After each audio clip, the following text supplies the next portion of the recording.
ఆకాలమందు యేసు విశ్రాంతి దినమున పంటచేలలో పడి వెళ్ళుచుండగా ఆయన శిష్యులు ఆకలిగొని వెన్నులు త్రుంచి తినసాగిరి.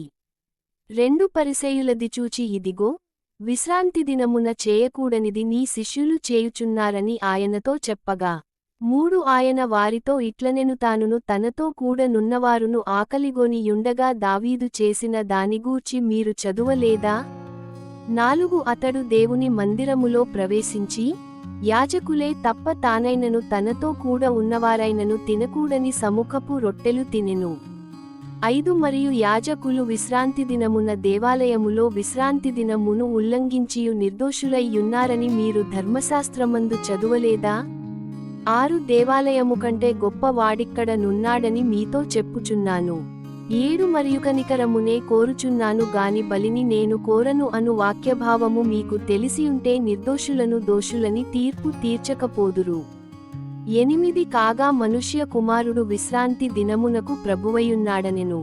9 ఆయన అక్కడ నుండి వెళ్లి వారి సమాజమందిరములో ప్రవేశించినప్పుడు, ఇదిగో ఊచెయ్యి గలవాడొకడు కనబడెను. 10 వారాయన మీద నేరము మోపవలెనని విశ్రాంతి దినమున స్వస్థపరచుట న్యాయమా అని ఆయనను అడిగిరి. 11 అందుకాయన మీలో ఏ మనుష్యునికైనను నొక గొర్రెయుండి అది విశ్రాంతి దినమున గుంటలో పడిన ఎడల దాని పట్టుకొని పైకి తీయడా? 12 గొర్రె కంటే మనుష్యుడెంతో శ్రేష్ఠుడు. కాబట్టి విశ్రాంతి దినమున మేలుచేయుట ధర్మమే అని చెప్పి 13 ఆ మనుష్యునితోని చెయ్యి చాపుమనెను. వాడు చెయ్యి చాపగా రెండవదానివలె అది బాగుపడెను. 14 అంతటా పరిసయ్యులు వెలుపలికి పోయి, ఆయనను ఎలాగు సంహరింతుమా అని ఆయనకు విరోధముగా ఆలోచన చేసిరి. 15 యేసు ఆ సంగతి తెలిసికొని అచ్చట నుండి వెళ్ళిపోయెను. బహుజనులాయనను వెంబడింపగా, 16 ఆయన వారినందరిని స్వస్థపరచి, తన్ను ప్రసిద్ధి చేయవద్దని వారికి ఆజ్ఞాపించెను. 17 ప్రవక్తయైన యెషయా ద్వారా చెప్పినది నెరవేరునట్లు అలాగు జరిగెను. అదేమనగా, 18 ఇదిగో ఈయన నా సేవకుడు, ఈయనను నేను ఏర్పరచుకొంటిని, ఈయన నా ప్రాణమున కిష్టుడైన నా ప్రియుడు, ఈయన మీద నా ఆత్మ నుంచెదను, ఈయన అన్యజనులకు న్యాయవిధిని ప్రచురము చేయును. 19 ఈయన జగడమాడడు, కేకలు వేయడు, వీధులలో ఈయన శబ్దమెవనికిని వినబడదు.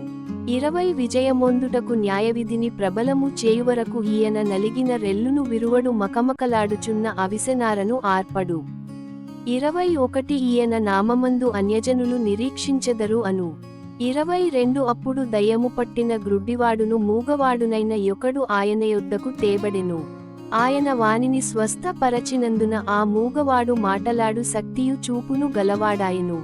23 అందుకు ప్రజలందరూ విస్మయమొంది ఈయన దావీదు కుమారుడు కాడా అని చెప్పుకొనుచుండిరి.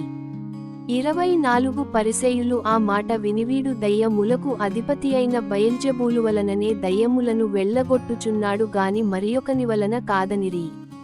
25 ఆయన వారి తలంపుల నెరిగి వారితో ఇట్లనెను, తనకు తానే విరోధముగా వేరుపడిన ప్రతి రాజ్యము పాడైపోవును.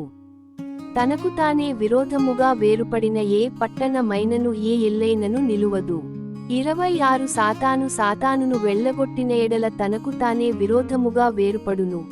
అట్లయితే వాని రాజ్యమేలాగు నిలుచును? 27 నేను బయల్జెబూలు వలన దయ్యములను వెళ్ళగొట్టుచున్న ఎడల మీ కుమారులు ఎవరి వలన వాటిని వెళ్ళగొట్టుచున్నారు? కాబట్టి వారే మీకు తీర్పరులయుందురు.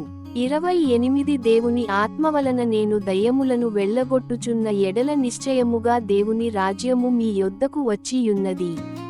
29 ఒకడు మొదట బలవంతుని బంధింపని ఎడల ఏలాగు ఆ బలవంతుని ఇంటిలో చొచ్చి అతని సామాగ్రి దోచుకొనగలడు? అట్లు బంధించిన ఎడల వాని ఇల్లు దోచుకొనును. 30 నా పక్షమున నుండనివాడు నాకు విరోధి, నాతో కలిసి సమకూర్చనివాడు చెదరగొట్టువాడు.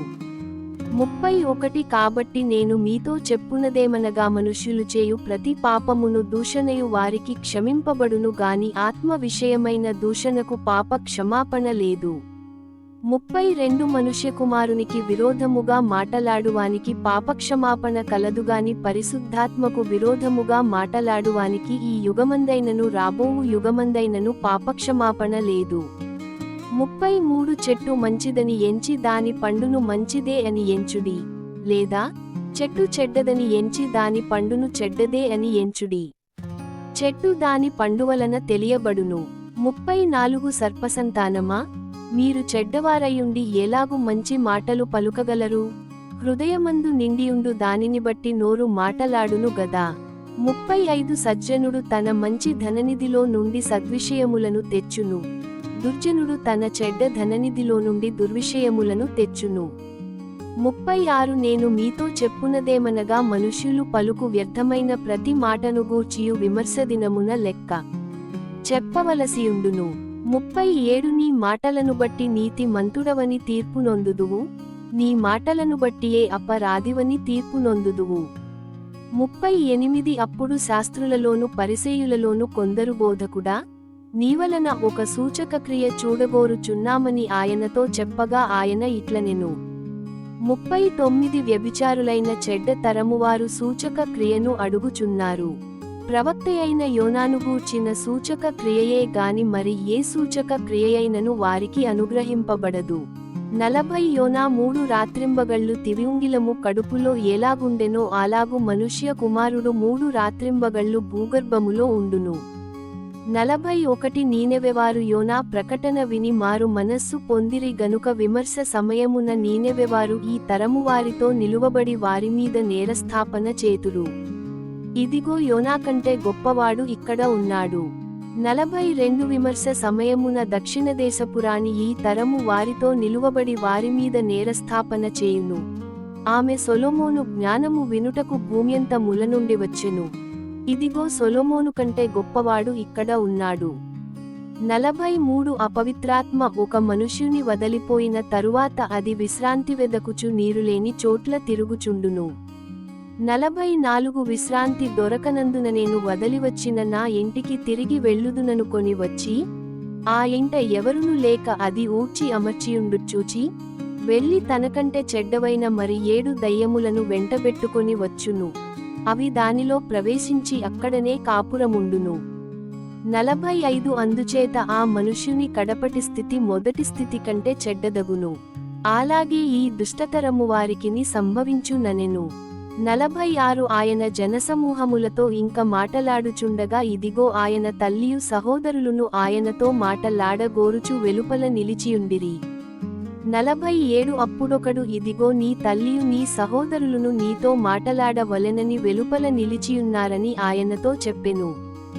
48 అందుకాయన తనతో ఈ సంగతి చెప్పిన వాని చూచి నా తల్లి ఎవరు, నా సహోదరులెవరు అని చెప్పి 49 తన శిష్యుల వైపు చెయ్యి చాపి ఇదిగో నా తల్లియు నా సహోదరులును, 50 పరలోకమందున్న నా తండ్రి చిత్తము చొప్పున చేయువాడే నా సహోదరుడును, నా సహోదరియు, నా తల్లియు ననెను.